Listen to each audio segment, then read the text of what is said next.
हमारे इस YouTube channel में आपका बहुत बहुत स्वागत है। अभी तक हमारे इस YouTube चैनल को सब्सक्राइब नहीं किए हैं तो कृपया इसे सब्सक्राइब कर दीजिए तथा बगल में एक बेल का आइकॉन होगा, उसे भी दबा दीजिएगा ताकि मेरे आने वाले हर वीडियो का नोटिफिकेशन आपको मिलता रहे। तो चलिए शुरू करते हैं आज का वीडियो। आज के वीडियो में हम लोग देखेंगे तापमापन के विभिन्न पैमाना। जैसे तापमापन के पैमाना होता है सेल्सियस, फ़ारेनहाइट, केल्विन और रोमर। ठीक है, इस सब के बारे में सेल्सियस के बारे में पढ़ेंगे, फ़ारेनहाइट के बारे में पढ़ेंगे, केल्विन के बारे में पढ़ेंगे, रोमर के बारे में पढ़ेंगे। ठीक है, तो चलिए शुरू करते हैं आज का प्रश्न। आज का वीडियो में हम लोग देखेंगे सेल्सियस पैमाना क्या है। क्या है सेल्सियस पैमाना? का इस पैमाने पर इस सेल्सियस पैमाने पर जो होता है ना, जल का क्वथनांक यानी बॉइलिंग पॉइंट 100 डिग्री सी होता है। जल का क्वथनांक कितना होता है? 100 डिग्री सी होता है। और जल का हिमांक क्या होता है ना, फ्रीजिंग पॉइंट क्या होता है? 0 डिग्री सी होता है सेल्सियस पर। सेल्सियस में कितना होता है? 100 डिग्री सी और फ्रीजिंग पॉइंट कितना होता है? 0 डिग्री सी। उसके बाद में केल्विन में इस पैमाने पर जल का क्वथनांक 373.15 केल्विन होता है। 373.15 केल्विन होता है क्वथनांक। और जमनांक जो होता है 273.15 केल्विन होता है। ठीक है, इन दोनों के बीच के जो 100 बराबर भागों में बांटा जाता है। ठीक है, तो इसका क्वथनांक हिमांक समझ गए। क्वथनांक हिमांक क्या है? क्वथनांक का मतलब जो ऐसा ताप जिस पर पानी उबलना शुरू हो जाए, ऐसा ताप जिस पर पानी क्या हो जाए? उबलना शुरू हो जाए, उसे क्वथनांक कहते हैं। ऐसा ताप जिससे पानी जम जाए उसे हम गलनांक कहते हैं, इसे उसके क्या कहते हैं? फ्रीजिंग पॉइंट कहते हैं। ठीक है, अब फ़ारेनहाइट में देखेंगे। फ़ारेनहाइट में क्या होता है? फ़ारेनहाइट में इस पैमाने पर चले अंक को 32 डिग्री फ़ारेनहाइट तथा क्वथनांक 212 डिग्री फ़ारेनहाइट देते हैं। 72 डिग्री फ़ारेनहाइट और 212 डिग्री फ़ारेनहाइट के बीच की दूरी 180 होती है। ठीक है, नेक्स्ट है रोमर पैमाने में जल का हिमांक 0 डिग्री और क्वथनांक कितना होता है? क्वथनांक होता है 80 डिग्री। ठीक है, इसे 80 बराबर भागों में बांटा जाता है। ठीक है, नेक्स्ट है 80 डिग्री सी ताप और सेंटीग्रेड और फ़ारेनहाइट में इसका मान क्या होता है? बराबर होता है। मतलब -40 डिग्री सी फ़ारेनहाइट और सेंटीग्रेड में इसका मान क्या होता है? बराबर होता है। नेक्स्ट है, जैसे हम लोग देखेंगे एक बहुत अच्छा ट्रिक बता रहे हैं, जिसमें आप एक ही ट्रिक में सभी प्रश्नों का आंसर समझ जाएंगे। देखिए यहाँ पे देखेंगे C-0/100। ठीक है, बराबर K-273/100। फिर लिखेंगे बराबर F-32 कितना लिखेंगे?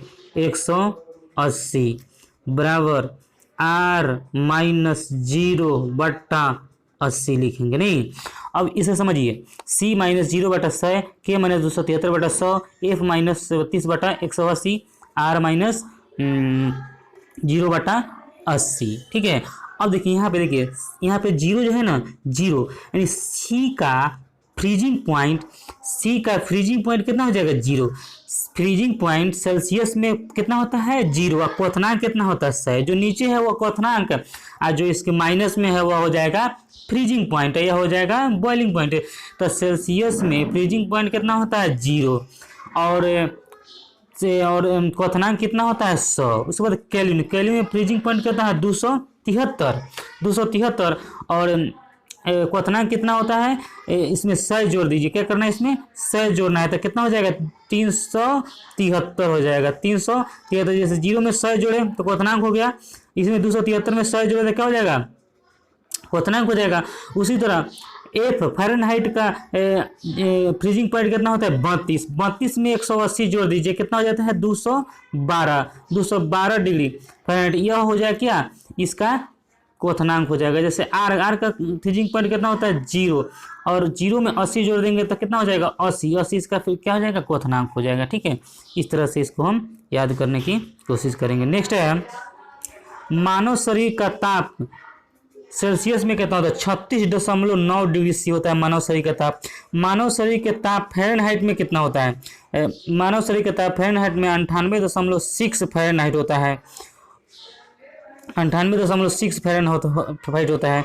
नेक्स्ट है मानव शरीर का ताप केल्विन में कितना होता है? 310 केल्विन होता है। परम शून्य ताप किसको बोलते हैं? परम शून्य ताप बोलते हैं -273.15 डिग्री सी को परम शून्य ताप, या 0 केल्विन को भी परम शून्य ताप कहा जाता है। नेक्स्ट है जल का क्वथनांक। जल का आयतन 4 डिग्री सी पर न्यूनतम होता है और जल का घनत्व 4 डिग्री सी पर अधिकतम होता है। जल का आयतन 4 डिग्री सी पर न्यूनतम और घनत्व 4 डिग्री सी पर अधिकतम, न्यूनतम अधिकतम। बर्फ का आयतन जल के आयतन से अधिक होता है। बर्फ का आयतन जल के आयतन से अधिक होता है। नेक्स्ट है बर्फ का घनत्व जल के घनत्व से कम होता है। बर्फ का घनत्व जल के घनत्व से कम होता है। नेक्स्ट है ऊष्मा का हस्तांतरण कितने प्रकार से होता है? तो ऊष्मा का हस्तांतरण 3 प्रकार से होता है। कितने प्रकार से होता है? 3 प्रकार से होता है। जैसे इसको पिक्चर से समझने का प्रयास करें। जैसे यहाँ पे कोई आग जल रही है, ठीक है, आग जल रही है तो ऊष्मा का हस्तांतरण 3 प्रकार से, जैसे चालन विधि, संवहन विधि और विकिरण विधि।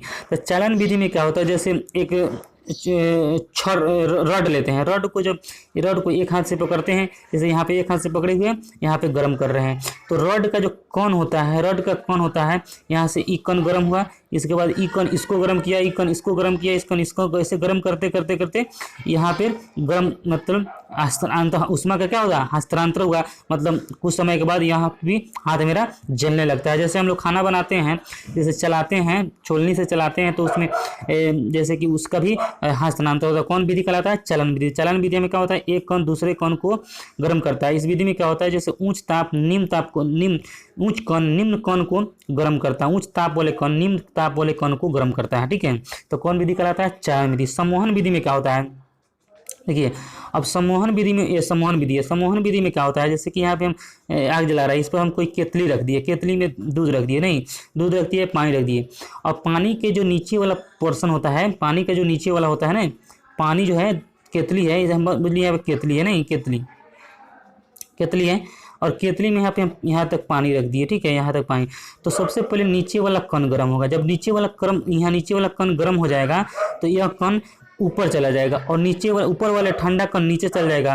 तो इस तरह से पानी गर्म होता है। तो पानी का गर्म होना कौन विधि कहलाएगा? सम्मोहन विधि। नेक्स्ट है विकिरण विधि। विकिरण विधि में क्या होता है? विकिरण विधि में इसमें माध्यम की आवश्यकता नहीं होती है।